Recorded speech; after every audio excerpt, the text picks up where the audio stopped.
What It was so fast. what did your dog do? I mean, was your dog Well, I had put him in the house because okay? the coyote thing was like, okay, Roscoe, back to the house. Because if I ran into a coyote incident and knowing his nature and what he's already gotten into with porcupines and other things, I was just like, I'm going to avoid a problem, but I'm still going to go and look.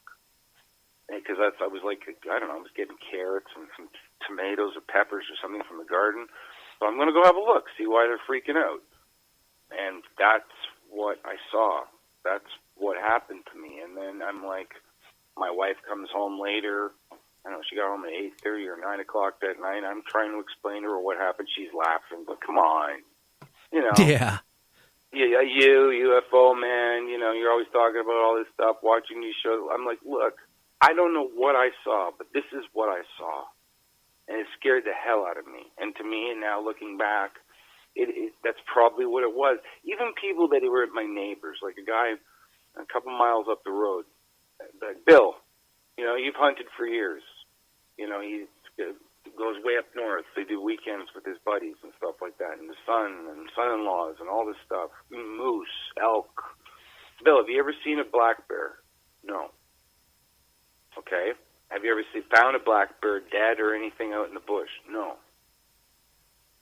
Have you ever seen a black bear stand up on its hind legs and walk across 25 acres?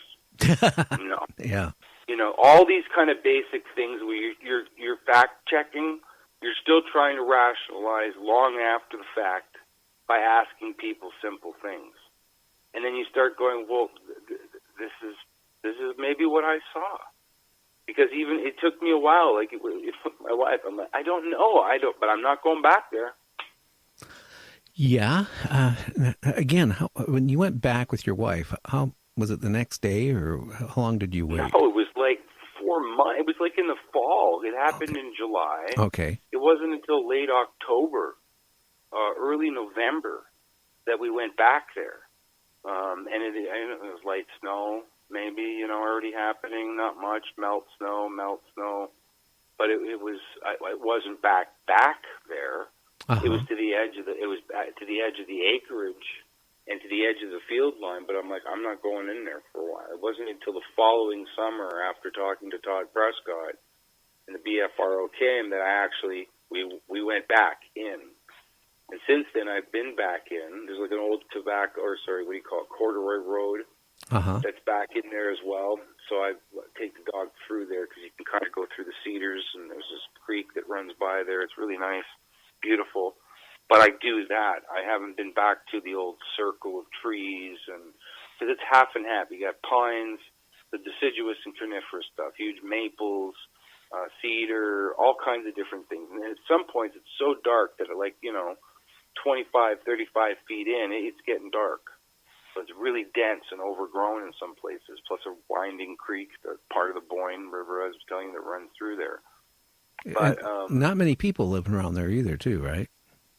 No, it's old farming community. There's not, like, we were at a population of 4,000 here, 5,000 just a couple of years ago. We got a few new homes in the area, but not many people. No, we're 2 hours north of the greater metropolitan Toronto area. Uh-huh. Wow, so they came out and they investigated. What did they come up with when they investigated? They were here. They had 2 cameras. It was a woman. She came from another small town southeast of me, Oshawa, because she lived there. The other gentleman came from Toronto. But they were field researchers that work for the BFRO. So I guess they call who's ever available. Called me ahead of time after I gave them John Bindernagel's name and Todd's name coming through that and that site. Emailed me, asked me about the incident first. Told them what happened, then asked if they could meet me. We met at a little Pete's Donuts down the road. Tell them the story, and then when they came here, they each had cameras. One was like a video-style photographic camera, and one was like just a regular photographic camera. Uh-huh. The gentleman had a rifle, and they had some boots, and that was about it. Yeah. Boy, I don't know what you were telling me about the rifle he carried too. I can tell you a real quick story. My uncle got mauled from a bear when I was a little kid up by Mount Shasta, matter of fact. And he shot a bear, and he shot it like 2-3 times. And the bear, didn't kill over dead, which he thought it would after the first shot. And he got mauled, and he was in the hospital for a long time after that. Oh, my gosh. So, from a Bigfoot, from the standpoint, especially from the caliber you were telling me about, I don't think I could run fast enough to get away from if there is a Bigfoot away from it, because I think that would be more like shooting something with a BB gun. Yeah, it's more like a noisemaker. It's not like I've said before. It was like you need like an elephant gun or something if that was the case, and it became that aggressive. But it was like a Winchester style 22. Yeah. But it looked nice, but it wouldn't do too much damage to a barn. So I don't know what it would do to this thing, because, as I said, it seemed the speed and the agility of it, and this from being like svelte in, but to being really wide. That's what seemed to be so startling. It's like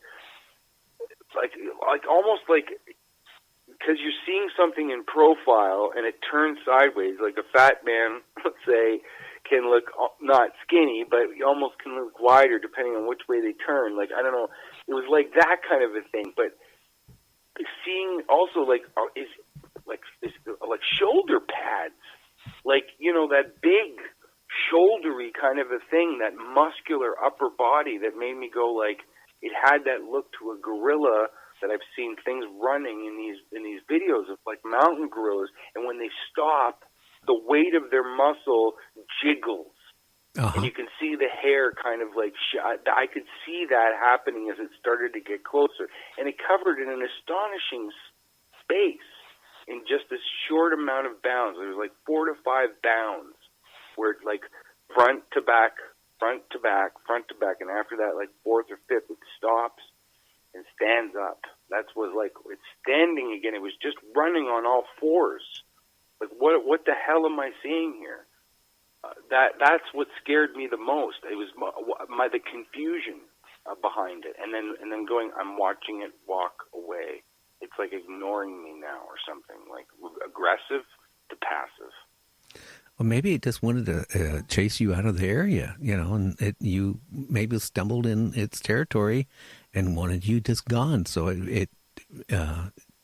it chased you off till it had no more threat. I mean, but something that's... I disturbed its coyote dinner. I don't know. It could have, then I hear these people say, oh, Bigfoot only eats, fruits and berries and stuff like that. I don't know about that one. I really doubt that. But, I think if it's the case, it's got to be omnivore. It's got to be like a bear. Yeah. Something, though, I never thought about all these years since it happened. Maybe it could have been two.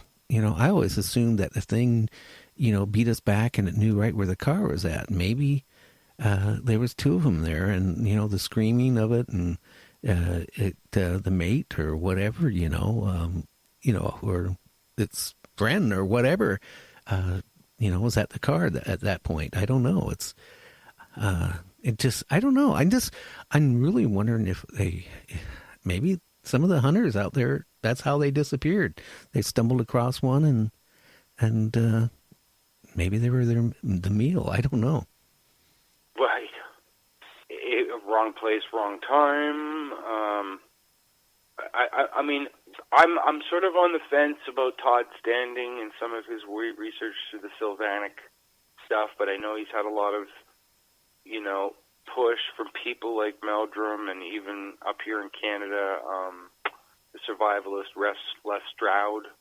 He's gone out to do a bunch of shows and talk about, some of the tree stand stuff that's been set up, like these strange configurations of trees that are out like almost markers out in the bush.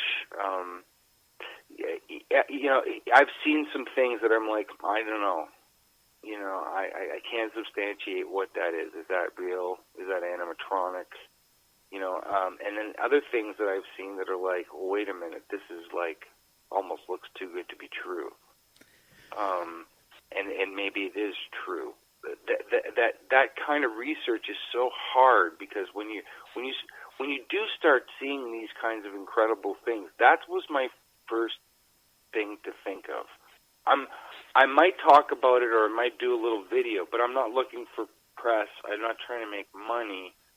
That's not what this is about. I'm trying to describe something I don't understand. And the only people I can think of are calling are people that are working at a university. Somebody that I think is not just, moneymaker. Yeah. Out there doing something like, for me, talking to Bindernagel on the phone, heart-to-heart conversation about somebody that's doing decent research led me to like a good path of investigation. And for me, it was my confirmation thing. It sort of solidified a lot of stuff, because it turned me on to a lot of other things about, well, this happened here years ago, or this just happened not too long ago that was similar to my experience. It kind of helped me with it, because there's some things and claims that are so fanciful that it's like, the Justin Schmeha thing where he claims he shot it and they had the stake and they had it analyzed and it turned out to be a bear, and all of that. You got to sift through a lot of things in order to find something that makes sense in some way that goes, well, there's something to this. Well, there's something that is, I've read cases like this one lady who lived out in the woods, basically in a cabin, and she said that a Bigfoot, was basically she would go out late at night and she would see a Bigfoot just right on her fence line. Then sometimes the thing would throw rocks at her house, and then what she claimed, she started leaving food out for the Bigfoot. And, then when she didn't leave the food out, the Bigfoot supposedly would then start throwing a whole bunch of rocks at her house till she left food out. So I don't know. It's just, I think it's been too many reports for too many decades, and not just in Canada or United States. It's like you mentioned earlier, it's happening all over the world. Oh, I mean, in Tibet, there are monasteries that claim that they have certain things that belong to a Yeti, or Sir Edmund Hillary on one of his expeditions in the Himalayas captured a grouping of footprints that don't seem to, be bear. Some people say, well, it's a Himalayan bear double-stepping. Well, that may be true, but then I've seen other things that don't add up that make me go, wait a minute, there's something else to this. There's one of those Himalayan shots where, it's out in the middle of nowhere. Like, we're talking deep canyons and, 6 to 8 feet of snow. And, you could slide down the side of a mountain. The video of this thing traversing almost foot over foot up the side of this mountainside. It looks like a dark-shaped figure. When you zoom in on it, it could almost be hairy-looking. Who in their right mind would be out there walking out in the middle of the Himalayas in the snow? It's a death sentence.